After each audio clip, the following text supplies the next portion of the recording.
Hi, everyone, and welcome to Brian's Horror Corner, and welcome to this movie review as part of my February horror franchise series, which is taking a look at the entire Scream franchise.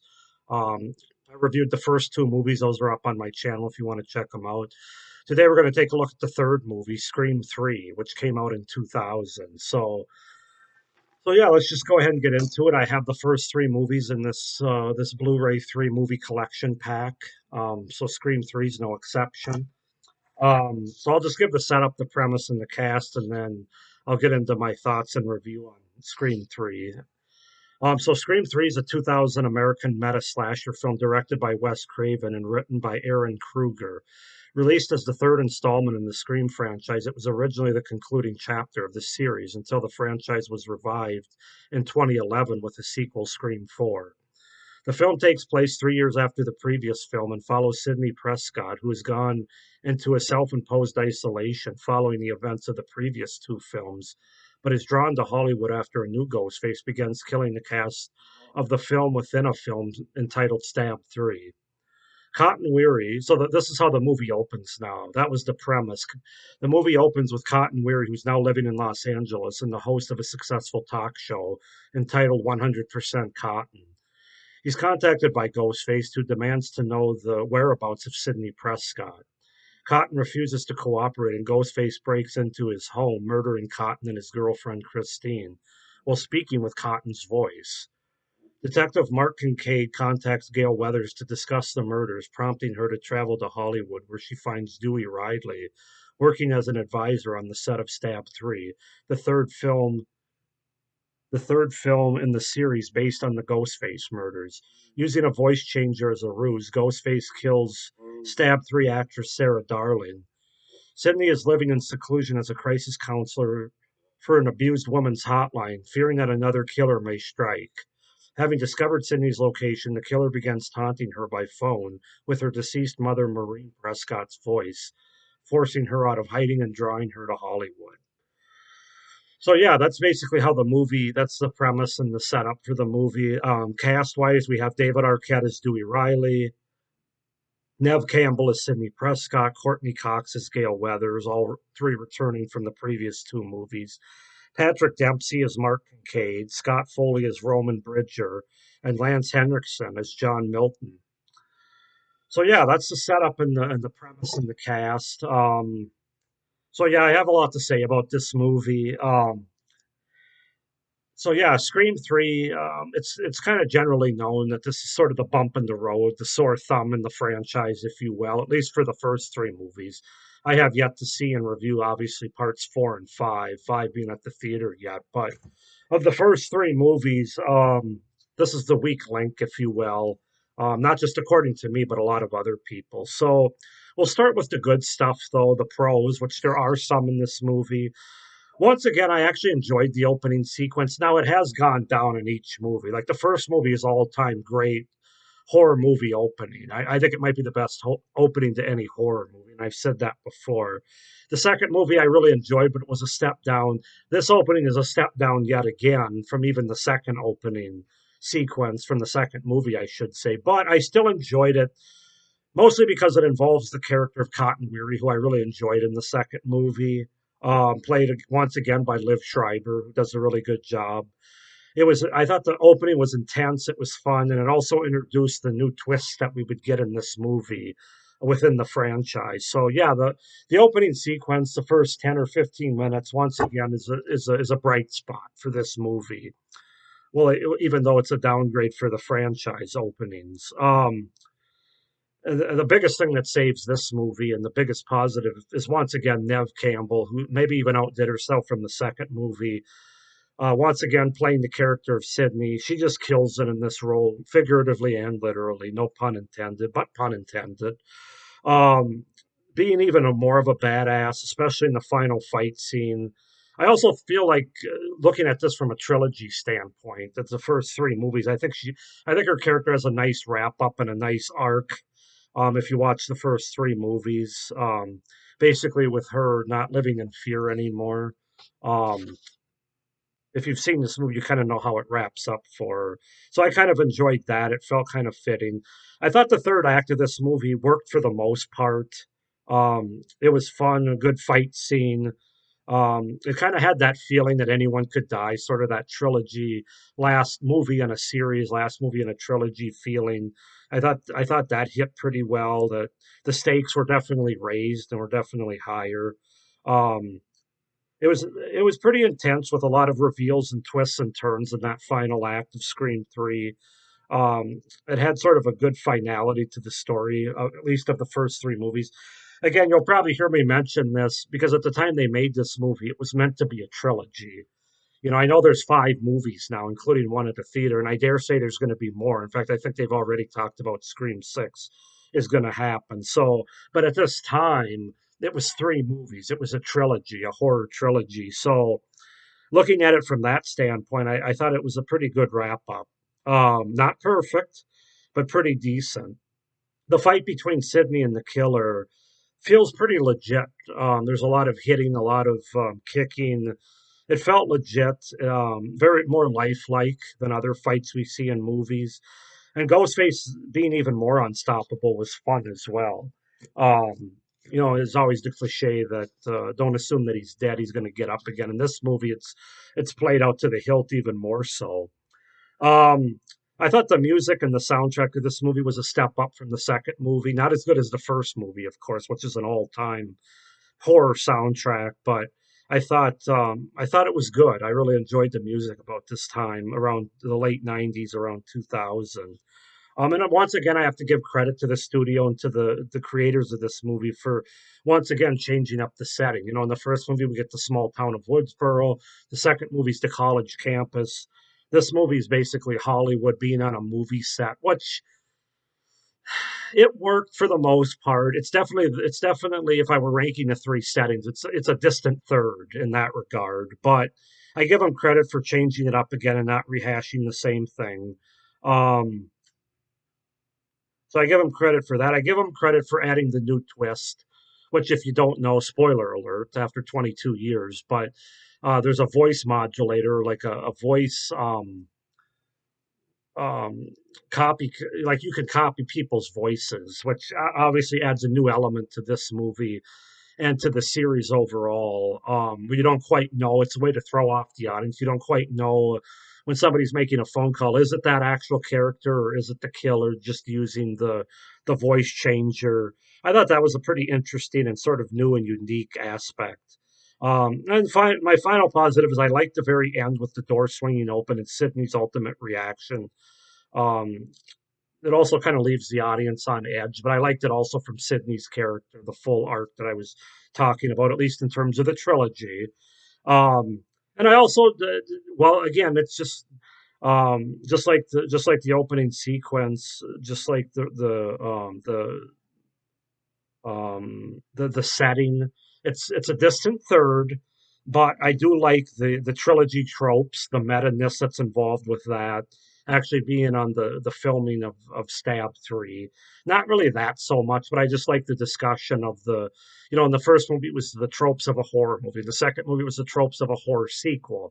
And in this movie it's the tropes of a horror trilogy, and the final wrap up movie of that trilogy. So I kind of enjoyed it, and I thought they were fun and kind of interesting. But again, a distant third if you're talking about the first three movies.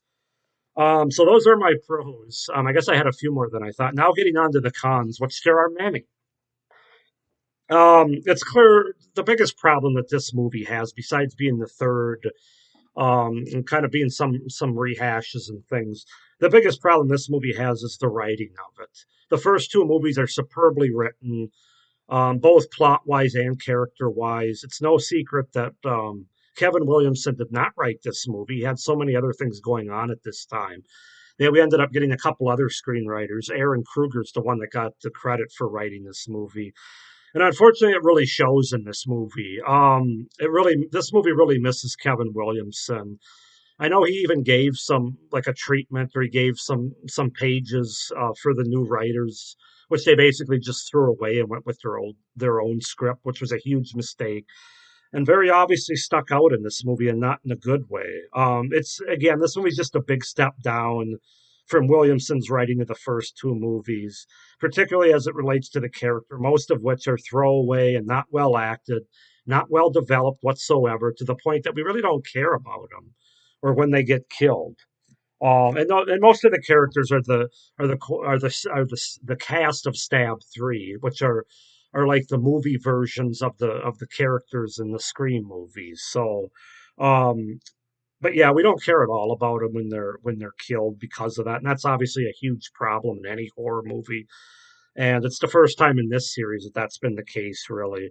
I have to say also, the only two characters that I found interesting in this movie were obviously Nev Campbell, who saves this movie in a lot of ways.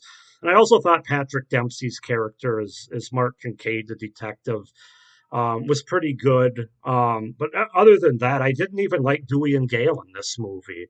After liking them quite a bit in the second movie, this I didn't really like them at all in this movie. I thought they were annoying. They were just kind of there.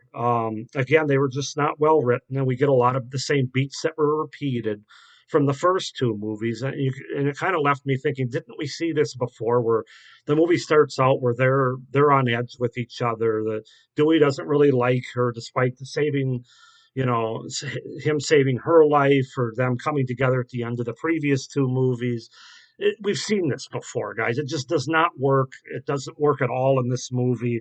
I really didn't like their characters in this movie. That's the bottom line. Honestly, I was bored at certain points in this movie, and I haven't said that in a Scream movie before, and I dare say I'm probably not going to say it in one after, but we'll see. The middle of this movie drags. It's kind of a slog to get through. It really is. Part of that problem is the fact that we don't get Sydney in this movie really until like the two-thirds to end of the movie. I mean, we just get little glimpses of her living in her secluded life, like the first half of the movie, the first two-thirds of the movie. So that's a huge negative. Um, and then, of course, like I mentioned, you have all these characters you don't care about and that don't work. So that's part of why it's a slog to get through. Yeah, I was bored, especially in the middle of this movie. Um, and I really didn't understand why it took so long to get Sydney, who's the most interesting character, most badass character of this franchise, to not basically show up until the very end of the movie. Huge missed opportunity there. Um, okay, I didn't really care for the over focus on Sydney's mother in this movie. In the first movie, they had just the right amount of it that it worked, even though she was deceased from the year before the first movie took place. It worked within the context of that movie. In this movie, they kind of resurrect it, and they focus way too much on Maureen Prescott in this movie, and that's a huge negative for me. We already got that. We already got this storyline with Sydney's mother, and it just felt like they tried to squeeze an orange that's already been squeezed out, if you will, in the first couple of movies, and so that didn't work for me at all. Um, Once again, and like the other Scream movies, the kills in this movie are the least gory and the least bloody that they've been. It's predictable. It's your typical stab, stab, stab without showing anything. Even more so in this movie. Now, I won't make that the biggest negative because I realize that this movie basically took place right after Columbine happened, and so there was a lot of they couldn't show as much. They couldn't show overly gory or overly violent sequences like they could in the first two movies or later movies in this franchise. So I'll kind of give them a pass on that, but I still thought they could have been a little bit more creative with the kills, which has basically been a negative I've had in all of these movies, even the ones that were better than this movie. They have a lot of attempts at comedy that don't really work for me in this movie, more so than the other two, where I thought they worked a little bit better. And that's bad because, well, they tried to tame down the violence and the gore. They tried to take up the comedy of this movie, and unsuccessfully, in my opinion. There were a few times that I chuckled that I enjoyed, but yeah, unsuccessful.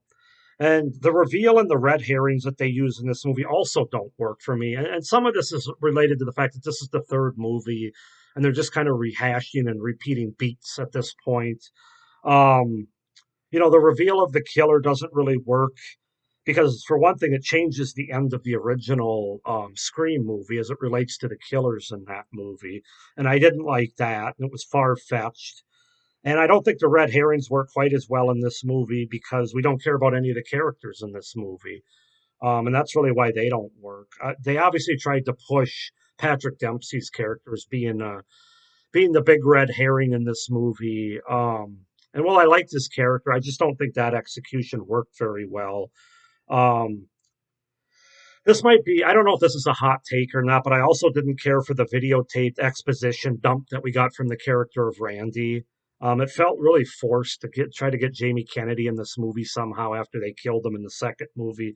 It felt kind of lazy to me and just not needed. There's other ways to inform the audience of what's going on in a third movie, and I just felt like that was forced with having to bring Randy back posthumously through a pre-recorded video that he did. I mean, how did he know? I mean, just the plot contrivances and conveniences again didn't work for me. The plot overall, along with the killer's reasoning, was far fetched and convoluted. Didn't work for me at all. So I could go on with both pros and cons. I will say I did enjoy the small cameos we got from Carrie Fisher and Jay and Bob have a very small cameo, about 20 seconds. That was kind of funny, but other than that, guys, this is definitely. Now, I'm not going to say this is on the level of a Freddy's Dead or a Halloween Resurrection or Jason Takes Manhattan. It's certainly not that bad. But as far as this franchise is concerned, and namely looking at the first three movies, the first movie's up here, second movie's here. This movie I can't get on screen because it's a huge drop off, in my opinion, in quality. And the writing has a lot to do with it. You know, thank God for Nev Campbell. Thank God for Wes Craven still being there to sort of save this movie to a certain extent. But other than that, the characters stink, both their acting and development. The writing stinks. The comedy doesn't land. We don't get any blood or gore or violence really in this movie. And the plot is just convoluted. It takes away from the ending of the first movie and the killers of the first movie. A lot of forced repeat beats, forced dialogue and forced scenes, I should say. So again, I don't want to say this movie's bad. It's still worth a watch. It's still worth owning, in my opinion. But it's definitely the bump in the road of this franchise, if you will. So I'm going to be generous and give this movie a 7 out of 10 overall. I think that there's still things to like about it. I still like Ghostface in some ways a little bit more in this movie. I like some of the things they added, including the new setting, but more so um, the new device that they add to sort of make this movie a little different and interesting. But yeah, I can't say much more good about that. 7 out of 10 for Scream 3. It's worth checking out. It's worth owning, especially if you get this 3 pack here, which is definitely worth owning. Also has a couple of documentaries I have to watch in it. But that's my review overall for Scream 3. 7 out of 10. Go ahead and comment down below, guys, what you think of Scream 3. I think it's kind of a jumbled mess where some things work, but a lot doesn't. Am I being too hard on it? Do you like it more? I'd be interested to hear your comments. Please like this video and hit the little notification bell down below so you don't miss any of my upcoming reviews for this franchise. Please subscribe to my channel so you don't miss any of my great horror content that I have planned for the next 3 or 4 months at this point. So, but thank you for watching this review and stay scared. Bye.